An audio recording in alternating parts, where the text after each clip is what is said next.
শুধু তো আমরা আরেকজনের ফাঁসার গন্ধ তালাশ করি, এইটা হইছে ওইটা হইছে, অমুক এটা করছে তমুক এটা করছে, নিজের দোষ দেখি না।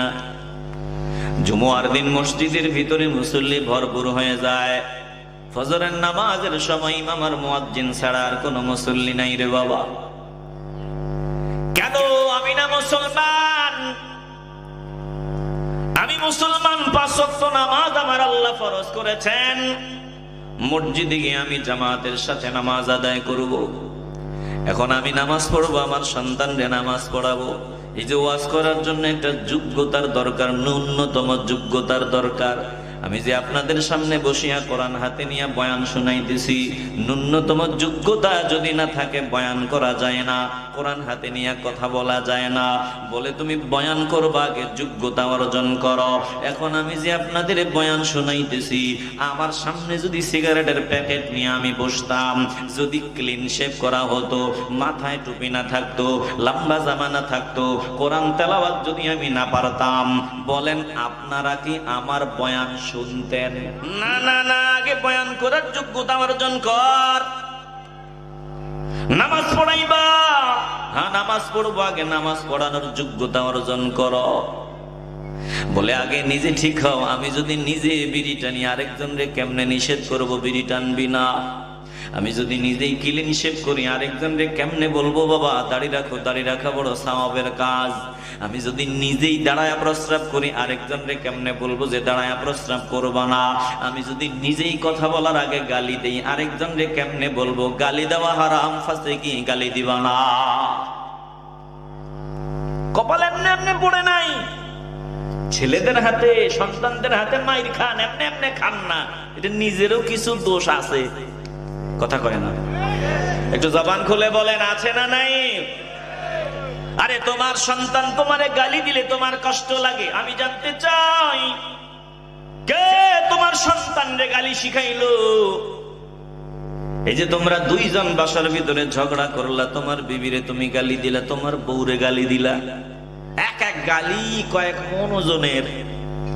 ছোট সন্তান তোমার চেহারার দিকে তাকায় আছে, আমার আব্বা কোন স্টাইলে গালি দেয়, আমার আব্বা কেমনে গালি দেয়। এই ছোট সন্তানগুলো তোমার দিকে তাকাইয়া, তোমাদের দিকে তাকাইয়া, ও পর্দার আলের মা, মাগো হৃদয়ের কান দিয়া শুনিয়া লাও। একটু চিন্তা করো, বয়সটা তোমার হয়ে গেল 50 বছর। বাবা তোমরাও চিন্তা করো, বয়স হয়ে গেল 60 বছর। এই সময় ছেলে দিলে চলো, না দিলে না। এই সময় নিজের টাকা পয়সা থাকলে ওগুলো দিয়া কিছু হয় না, যখন বয়স বাড়িয়া যায়, সন্তান তখন হাতের লাঠি। ওই সময় যদি সন্তান তোমারে গালি দেয়, ওই সময় যদি মরা বাপ মানিয়া গালি দিয়া সামনে দাঁড়াইয়া আঙ্গুল উঁচা করিয়া করিয়া কথা বলে, কেমনটা লাগবে? কষ্টটা কত ওজনের। যদি এমনটা বুঝে থাকো, এখনকার পর জন্মের মতো তওবা করিয়া নিবা, সন্তানের সামনে আর জীবনে গালিগালাজ করবো না। জোরে কোন ঠিক কিনা? কথা কন না কেন? ভেজাল থাকলে আওয়াজ দরকার নাই, দিল পরিষ্কার হলে বলেন ঠিক কিনা। একটু চিন্তা করো, তোমার সন্তান 14 বছরের 15 বছরের সন্তান যদি তোমার সামনে বিড়ি টানে, তোমার কেমন লাগবে? যারা টানতেছে, এখনো তোমার সন্তানটা ছোট, এই সন্তানটা 14 বছর 15 বছর যদি গাঞ্জা টানে, ইয়াবা টানে, তোমার কেমন লাগবে? যদি মনে করো খারাপ লাগবে, তাইলে জান্নাতের বাগানে বসিয়া সিদ্ধান্ত নিবা, আর সন্তানের সামনে জিন্দেগিতে ধূমপান করব না, এখন থেকে ধূমপান ছাড়িয়া দিলাম। যদি তুমি ধূমপান ছাড়তে না পারো, মনে রাখো, লিখিয়া রাখো, অথবা রেকর্ড করে রাখো, আমি বলিয়া যাইতেছি রে বাবা, তুমি বিড়ি টানো, তোমার সন্তান বিড়ি টানাতে সীমাবদ্ধ থাকবে না। তোমার সন্তানের উপরের জগতে যা আছে সব টানবে। তোমার সন্তান গাঞ্জা টানবে, তোমার সন্তান ইয়াবা আসক্ত হবে। তুমি যদি চাও তোমার সন্তানটা মাদকাসক্ত না হোক, এখনই সিদ্ধান্ত হবে আর জীবনে বিড়ি টানবো না। নৌকা একবার ডানে একবার বামে, ডুবু ডুবু অবস্থা। এতক্ষণ যে ফডর ফডর করছে, এইটা পারি ওইটা পারি, আমি অলরাউন্ডার। ও মাঝিরে কয়, মাঝিরে কোনোভাবে যদি পারো আমার একটু বাঁচাও। বলে আমি আবার বাঁচাবো কেমনে? শোনেন বাবু সাহেব, আমি জানতে চাই, এতক্ষণ তো বহু কথা বললেন, আমি জানতে চাই আপনি সাঁতার জানেননি? বাবু সাহেব বলে না, ওইটা তো জানি না। বলে হায় হায়, একটু আগে আপনি বলছেন আমার 16 আনা জিন্দেগি বৃথা, এখন যে আপনি সাঁতার জানেন না, আমি তো দেখি আপনার পুরা 16 আনার উপরেরটাও বৃথা। এরে বাবা, সারা জীবন ডানে বামে কামাইছো, যেমনে পারছো এমনে কামাইছো, ফাঁকি দিয়া কামাইছো, উপর দিয়া কামাইছো, টেবিলের উপর দিয়া কামাইছো, নিচে দিয়া কামাইছো, প্রকাশ্যে কামাইছো, গোপনে কামাইছো। কোটিপতি বান্দা, 1000 কোটি টাকার মালিক হইছো, সন্তানের হাতের মাইর খাওয়ার ভয় তোমার 16 আনা জিন্দেগি বৃথা, এর উপরেরটাও বৃথা, তোমার পরকাল পুরাটাই বৃথা। জোরে কোন ঠিক কিনা? রাগ করেন আপনারা? মাওলার কালাম দিল দিয়া শুনবেন, বাস্তবে আমলের জন্য শপথ করবেন, কপাল খুলে দিবেন আমার আল্লাহ। লোকমান হাকিমের দিকে নজর দেন, আল্লাহর ভালো লাগছে, আল্লাহ বলে দেখ লোকমান হাকিমের এই আমলটা তোরা নে। কোন আমল? লোকমান হাকিম সন্তানকে নিজের পরিচয় দেয় না, নিজেরে চিনায় না। লোকমান হাকিম সন্তানের সামনে আমার পরিচয় দেয়, আমি আল্লাহ কি পছন্দ করি, আমি আল্লাহ কি পছন্দ করি না, আমি আল্লাহ কোনটাকে ভালোবাসি, কোন কাজ আমি সব থেকে বেশি ঘৃণা করি, আমার চোখে কোন কাজ সব থেকে বড় অপরাধ। লোকমান হাকিম সন্তানের সামনে ওই বয়ান শোনায়। কি শোনায়? কথা কয় না। কি শোনায়? বয়ান, ওয়াজ, ওয়াজ, ওয়াজ।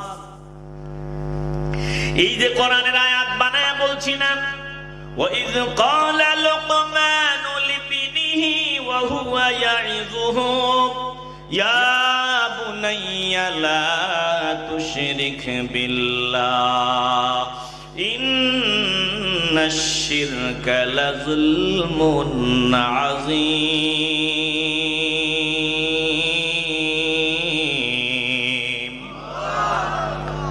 ও দোস্ত গো,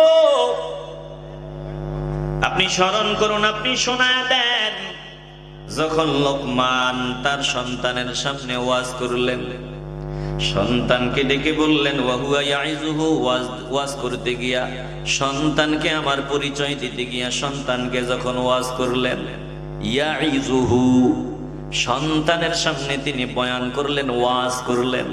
একজন পিতা আল্লাহ নবীর আল্লাহ বলেন, দোস্ত আমি আল্লাহ চাই প্রত্যেকটা পিতাই যাতে লোকমান হাকিমের মতো সন্তানরে ওয়াজ করে। ওয়াজ করার দায়িত্ব আপনাকে দিবেন কে? কথা কয় না। পিছে যারা আছে আমরা আওয়াজ দিলে হুজুর কি আর শুনবো নি, আমরা একবারে সুপার গুলো দিয়া জোড়া লাগায় দেওয়ার মতো চুপ থাকি। আমি না শুনলেও শুনবেন একজন, বলেন তিনি কে? একটু জবান খোলেন, দিল থেকে বলেন তিনি কে? ওয়াজ করেছেন লোকমান হাকিম সন্তানকে। আল্লাহ নবীরে বলতেছে যে আমি চাই আমার বান্দারা, আপনার উম্মতেরা, ইমানদাররা, তারাও ওয়াজ করবে তাদের সন্তানকে। তাইলে বাবা হিসাবে আপনাকে ওয়াজ করার দায়িত্ব দিয়ে দিলেন আমার আল্লাহ। আমি পাগড়ি বাঁধছি, এই যে লম্বা জামা পরছি, বহু কষ্ট করে আপনাদের রাজবাড়ি আসছি, এই যে আমি কষ্ট করে আসিয়া বয়ান শোনাইতেছি, এই বয়ান কেউ যদি মানে মানলো, না মানলে নাই, আমল করলে করলো, না করলে নাই। মসজিদের ইমাম সাহেব বয়ান করলেন, মুসল্লিরা এই বয়ান মানলে মানলো, না মানলে নাই। মন চাইলে মানবে, মন না চাইলে মানবে না। কিন্তু আল্লাহ যে আপনাকে বলছেন ওয়াজ শুধু মসজিদের ইমাম করবে না, ওয়াজ শুধু ওই মাওলানা সাহেব করবে না, আমি আল্লাহ তোকে দায়িত্ব দিলাম, তুই বাবা হিসাবে ওয়াজ করবি। এই ওয়াজটা করতে হবে তোর সন্তানকে। এখন আপনি বাবা হিসাবে যদি সন্তানের সামনে দাঁড়াইয়া ওয়াজ করেন, সন্তানকে ডাক নিয়া যদি বলেন আব্দুল্লাহ, আব্দুর রহমান, আয় আয় আয়, বাবা আমার সামনে আয়। এবার আপনি বলিয়া দিলেন তোমার কিন্তু বয়স হয়ে গেছে রে বাবা, আগ থেকেই তোরে আমি নামাজ শিখাইছি, আগ থেকেই তোকে আমি তেলাওয়াত শিখাইয়া দিছি, এইবার মসজিদে যাইতে হবে, 5 ওয়াক্ত নামাজ পড়তে হবে। যদি নামাজ না পড়ে রে বাবা, সুন্দরভাবে বলিয়া দিলাম, যদি নামাজ না পড়ে রে বাবা, তোর জন্য আমি জাহান্নামের আগুনে জ্বলতে পারবো না, আল্লাহর কাঠগড়ায় দাঁড়াইতে পারবো না, এরে বাবা আমি তোর জন্য কবরের আযাব ভোগ করতে পারবো না। যদি নামাজ না পড়ু, তোর মতো সন্তান আমার লাগবে না। ভালোর ভালোই বললাম 5 ওয়াক্ত নামাজ পড়বি, না পড়লে আমার ঘরের ভাত তোর জন্য হারাম। এইভাবে কেউ আর ওয়াজ করতে পারবো? অন্য কেউ পারবো? কথা কন না কেন? আপনার ছেলের সামনে আপনি এই ভাষায় বয়ান করতে পারবেন, লাঠি হাতে নিয়েও বয়ান শোনাইতে পারবেন, বয়ান না শুনলে ফাঁসা লাল কইরা লাইতে পারবেন ফিডাইয়া। কথা কয় না? আর মসজিদের ইমাম সাহেব এতটুকু পারবে না, আমি এতটুকু পারবো না, আমার ওয়াজ মানলে মানলো, না মানলে নাই, কিন্তু চিন্তা করবে সন্তান আমার বাবার ওয়াজ না মানিয়া উপায় নাই, বাপের ওয়াজ মানতেই হবে, নয়তো ঘরে ভাত নাই, ঘরে জায়গা নাই, যেই ওয়াজ শুনাইছে আর বাপ তো এটাই করবে। এবার বলেন তো, আপনি বাপ হিসাবে যদি এইরকম ওয়াজ করা যোগ্যতা অর্জন করতে পারতেন, আমাদের দেশে বেনামাজি থাকতো? যারা মুসলমান, মুসলমানদের ঘরে বেনামাজি থাকতো? আফসোস লাগে, দুঃখ হয়।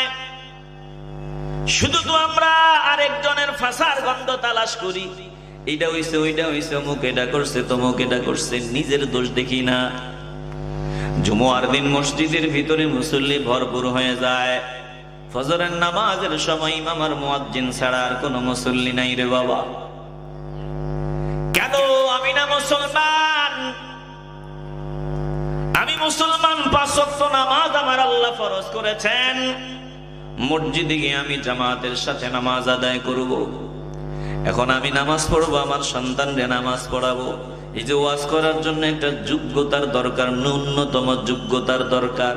আমি যে আপনাদের সামনে বসিয়া কোরআন হাতে নিয়ে বয়ান শুনাইতেছি, ন্যূনতম যোগ্যতা যদি না থাকে বয়ান করা যায় না, কোরআন হাতে নিয়ে কথা বলা যায় না। বলে তুমি বয়ান করবা, আগে যোগ্যতা অর্জন করো। এখন আমি যে আপনাদের বয়ান শুনাইতেছি, আমার সামনে যদি সিগারেটের প্যাকেট নিয়ে আমি বসতাম, যদি ক্লিন শেভ করা হতো, মাথায় টুপি না থাকতো, লম্বা জামা না থাকতো, কোরআন তেলাওয়াত যদি আমি না পারতাম, বলেন আপনারা কি আমার বয়ান শুনতেন? কথা কন না কেন? শুনতেন না? না না, আগে বয়ান করার যোগ্যতা অর্জন কর। নামাজ পড়াইবা, হ্যাঁ নামাজ পড়বো, আগে নামাজ পড়ানোর যোগ্যতা অর্জন করো। বলে আগে নিজে ঠিক হও। আমি যদি নিজে বিড়ি টানি, আরেকজনরে কেমনে নিষেধ করব বিড়ি টানবি না? আমি যদি নিজেই ক্লিন শেভ করি, আরেকজনরে কেমনে বলবো বাবা দাড়ি রাখো, দাড়ি রাখা বড় সওয়াবের কাজ? আমি যদি নিজেই দাঁড়ায়া প্রস্রাব করি, আরেকজনরে কেমনে বলবো যে দাঁড়ায়া প্রস্রাব করবা না? আমি যদি নিজেই কথা বলার আগে গালি দেই, আরেকজনরে কেমনে বলবো গালি দেওয়া হারাম, ফাঁসে কি গালি দিবা না? কপাল এমনি এমনি পড়ে নাই। ছেলেদের হাতে, সন্তানদের হাতে মাইর খান, এমনি এমনি খান না, এটা নিজেরও কিছু দোষ আছে। কথা কয় না? একটু জবান খুলে বলেন, আছে না নাই? আরে তোমার সন্তান তোমারে গালি দিলে তোমার কষ্ট লাগে, আমি জানতে চাই কে তোমার সন্তানরে গালি শিখাইলো? এই যে তোমরা দুইজন বাসার ভিতরে ঝগড়া করলা, তোমার বিবিরে তুমি গালি দিলা, তোমার বউরে গালি দিলা, এক এক গালি কয়েক মন ওজনের। ছোট সন্তান তোমার চেহারার দিকে তাকায় আছে, আমার আব্বা কোন স্টাইলে গালি দেয়, আমার আব্বা কেমনে গালি দেয়। এই ছোট সন্তানগুলো তোমার দিকে তাকাইয়া, তোমাদের দিকে তাকাইয়া, ও পর্দার আলের মা, মাগো হৃদয়ের কান দিয়া শুনিয়া লাও। একটু চিন্তা করো, বয়সটা তোমার হয়ে গেল 50 বছর। বাবা তোমরাও চিন্তা করো, বয়স হয়ে গেল 60 বছর। এই সময় ছেলে দিলে চলো, না দিলে না। এই সময় নিজের টাকা পয়সা থাকলে ওগুলো দিয়া কিছু হয় না, যখন বয়স বাড়িয়ে যায় সন্তান তখন হাতের লাঠি। ওই সময় যদি সন্তান তোমারে গালি দেয়, ওই সময় যদি মরা বাপ মানিয়া গালি দিয়া সামনে দাঁড়াইয়া আঙ্গুল উঁচা করিয়া করিয়া কথা বলে, কেমনটা লাগবে? কষ্টটা কত ওজনের। যদি এমনটা বুঝে থাকো, এখনকার পর জন্মের মতো তওবা করিয়া নিবা, সন্তানের সামনে আর জীবনে গালিগালাজ করবো না। জোরে কোন ঠিক কিনা? কথা কন না কেন? ভেজাল থাকলে আওয়াজ দরকার নাই, দিল পরিষ্কার হলে বলেন ঠিক কিনা। একটু চিন্তা করো, তোমার সন্তান 14 বছরের 15 বছরের সন্তান যদি তোমার সামনে বিড়ি টানে, তোমার কেমন লাগবে? যারা টানতেছে, এখনো তোমার সন্তানটা ছোট, এই সন্তানটা 14 বছর 15 বছর যদি গাঞ্জা টানে, ইয়াবা টানে, তোমার কেমন লাগবে? যদি মনে করো খারাপ লাগবে, তাইলে জান্নাতের বাগানে বসিয়া সিদ্ধান্ত নিবা, আর সন্তানের সামনে জিন্দেগিতে ধূমপান করব না, এখন থেকে ধূমপান ছাড়িয়া দিলাম। যদি তুমি ধূমপান ছাড়তে না পারো, মনে রাখো, লিখিয়া রাখো, অথবা রেকর্ড করে রাখো, আমি বলিয়া যাইতেছি রে বাবা, তুমি বিড়ি টানো, তোমার সন্তান বিড়ি টানাতে সীমাবদ্ধ থাকবে না। তোমার সন্তানের উপরের জগতে যা আছে সব টানবে। তোমার সন্তান গাঞ্জা টানবে, তোমার সন্তান ইয়াবা আসক্ত হবে। তুমি যদি চাও তোমার সন্তানটা মাদকাসক্ত না হোক, এখনই সিদ্ধান্ত হবে আর জীবনে বিড়ি টানবো না। কপাল পোড়া বাবা, টানে তো টানে, সন্তানকে ডাক দেয়, বাবা এদিকে আহ। সন্তান তো সামনে আসছে, পকেট থেকে টাকা বের করে কয়, যাও আব্বার জন্য 1 প্যাকেট বিড়ি নিয়ে আসো। সন্তান বাজারে গেছে, বিড়ি আনছে, এবার টাকা আছে, আব্বা এটারে কেমনে টানে, কেমনে খায়, কত কিছু খাইলাম, এটা তো খাই নাই। আব্বা যেহেতু খায়, খারাপ না, ভালো। আব্বা কোন মশানে টানে, বাপরে, ছেলের সামনে আবার মশান করেও টানে। কথা কয় না? এই কথা কন ঠিকই না? পোলা মনে মনে চিন্তা করে, আমার আব্বাই যেহেতু টানে, আমি তো বাপের পোলা, বাপের মতো যদি না হই কেমনে হয়, আমিও টানবো। বয়স মাত্র 13-12, টানাটানি শুরু হয়ে গেছে। ছোটবেলায় ধূমপানি হয়ে গেছে। এরে বাবা, নিজের পায়ে নিজে কুড়াল দিলা, নিজের পায়ে নিজে কুড়াল দিলা। সন্তানটারে, কলিজার টুকরা সন্তানটারে ধ্বংস করিয়া দিলা। এখন তোমার সামনে 14 বছরের সন্তান বিড়ি টানতেছে, তুমি চোখ দিয়া দেখছো, তুমি সন্তানকে নিষেধ করার যোগ্যতা নাই। রে সন্তান, সাবধান, বিড়ি টানবি না, পিঠের চামড়া থাকবে না। কেমন বাবা তুমি হইছো চিন্তা করো। তোমার সন্তান নামাজ পড়ে না, তুমি এমন বাবা সন্তানের সামনে দাঁড়াইয়া বলতে পারো না, নামাজ না পড়লে আমার ঘরে জায়গা নাই, পিঠের চামড়া থাকবে না। তুমি এমন বাবা নিজেই নামাজ পড়ো না, সন্তানকে কেমনে নামাজের কথা বলবা? আল্লাহর নবী রাহমাতুল লিল আলামিন বলেন, উম্মতের দল, ক্বালা রাসূলুল্লাহ সাল্লাল্লাহু আলাইহি ওয়াসাল্লাম, মুরু আওলাদাকুম বিসসালাতি ইযা বালাগু 7 ওয়াদরিবুহুম ইযা বালাগু 10। আমি টুপিওয়ালা বলি নাই, আল্লাহর নবী বলেছেন, সন্তানদেরকে নামাজের অর্ডার দাও। যখন তাদের বয়স হয়ে যায় 7 বছর, নামাজের তালিম দাও। 10 বছর হয়ে গেলে নামাজের অর্ডার দাও। নামাজ পড়তেই হবে, নামাজ না পড়লে তাদেরকে আঘাত করে হলেও নামাজ পড়াও। আল্লাহর নবী আমাদের দায়িত্ব দিয়ে দিলেন, এরে বাবা, এই জান্নাতের বাগানে যত বয়ান হয়, 2-1টা বয়ান বাস্তবে আমলের চেষ্টা করবেন। বলেন, আজ থেকে আমরা নিজেরা নামাজি হইয়া, আমরা নিজেরা 5 ওয়াক্ত নামাজ পড়িয়া, ওয়াজ করার যোগ্যতা অর্জন করিয়া, আমাদের সন্তানদের সামনে যোগ্য বাবা হইয়া আমরা ওয়াজ করতে চাই কি চাই না? আসতে বলেন কেন, জবান খুলে বলেন, চাই কি চাই না? আল্লাহ বলেন, ওয়াইদ ক্বালা লুকমানু লিবনিহি ওয়া হুয়া ইয়াইযুহু ইয়া বুনাইয়া লা তুশরিক বিল্লাহ ইন্নাশ শিরকা লাযুলমুন আযীম।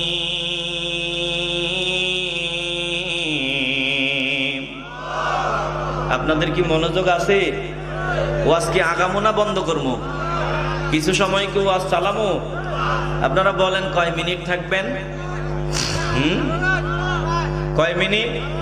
আরে সারা রাত না মিনিট বলেন, মিনিট কত মিনিট?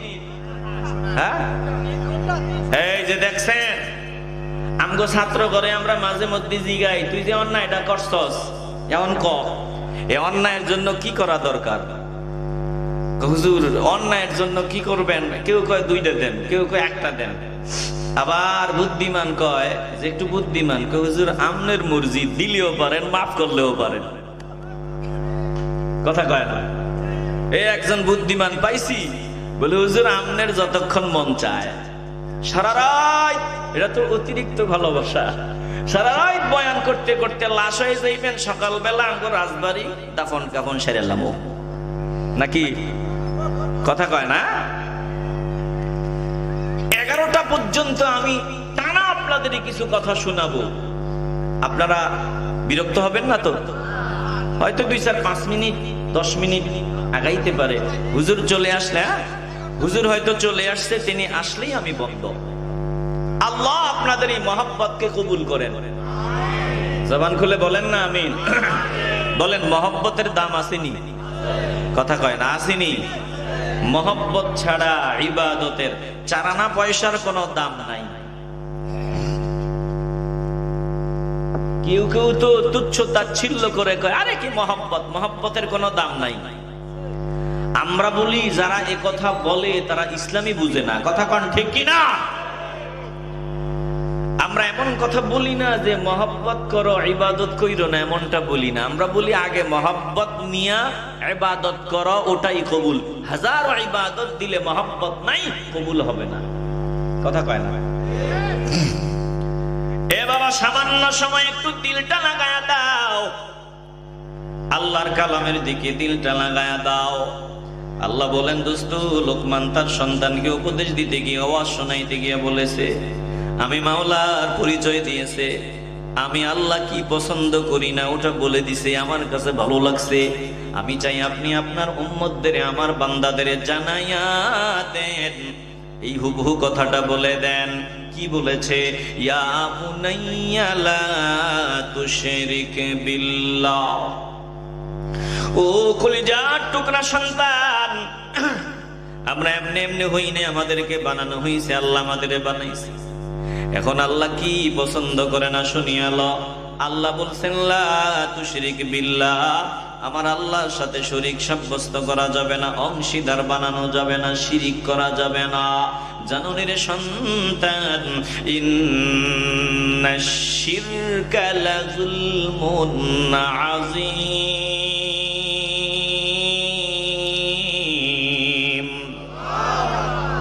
শিরিক হলো সবথেকে মহাবড় জুলুম, সবথেকে বড় অপরাধ। এর থেকে বড় অপরাধ আর হতে পারে না। বলেন, দিল থেকে বলবেন শিরিকের সাথে আমাদের কোনো সম্পর্ক আছে? আস্তে বলবেন কেন? জবান খুলে বলেন আছে? নাই।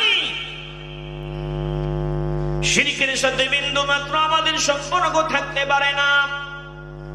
রোজা আর দুর্গা মুদ্রার পিঠ কোনোভাবেই বলার সুযোগ নাই। মুসলমান কখনো দেবতাদের সামনে যাইয়া দেবতাদের উৎসাহ দিতে পারে না, মূর্তি পূজারীদের উৎসাহ দিতে পারে না। মুসলমান কখনো 2-1টা ভোটের আশায় ওই দেবতার সামনে জানাই যাইয়া তাদের মূর্তিদের প্রশংসা করতে পারে না। মুসলমান নবীর আশিকের দাল, ভোট ব্যাংক পুরা করা চিন্তা করিও না বাবা, দুশ্মন মনে করিও না, ভালোর জন্য বলিয়া যাই। ওই যে ভোট ব্যাংক ভরতে হবে, হিন্দুরটা দিয়া খ্রিস্টানেরটা দিয়া মুসলমানেরটাও লাগবে। এই জন্য খ্রিস্টানদের গির্জায় গিয়া তাদের প্রশংসা, হিন্দুদের মন্দিরে গিয়া তাদের প্রশংসা। কেন? বলে ভোট ব্যাংক পুরা করা লাগবে। না না না, ভোট ব্যাংক পুরা হলে কি হবে? বলে ক্ষমতায় যাব, ক্ষমতায় যায় ইসলাম কায়েম করিয়া ফেলবো। ওরে বাবা না না না, কোশ্চিন কালেও এমনি ইসলাম কায়েম হয় নাই, হবেও না। আল্লাহ বলেন ক্ষমতার মালিক আমি আল্লাহ। আমি আল্লাহ যাকে চাই ক্ষমতার মালিক বানায়া দেই, আমি আল্লাহ যাকে চাই সম্মানের চেয়ারে বসায়া দেই, আমি আল্লাহ যাকে চাই চেয়ার থেকে ধাক্কা দিয়া নামায়া দেই। ইজ্জতের মালিক, সম্মানের মালিক, ক্ষমতার মালিক একজন। বলেন তিনি কে? আস্তে বলবেন না, জবান খুলে বলেন তিনি কে? কুলিল্লাহুম্মা মালিকাল মুলকি তুতিল মুলকা মান তাশা ওয়া তানজিউল মুলকা মিম্মান তাশা ওয়া তুইজ্জু মান তাশা ওয়া তুযিল্লু মান তাশা বিয়াদিকাল খায়র ইন্নাকা আলা কুল্লি শাইইন কাদির।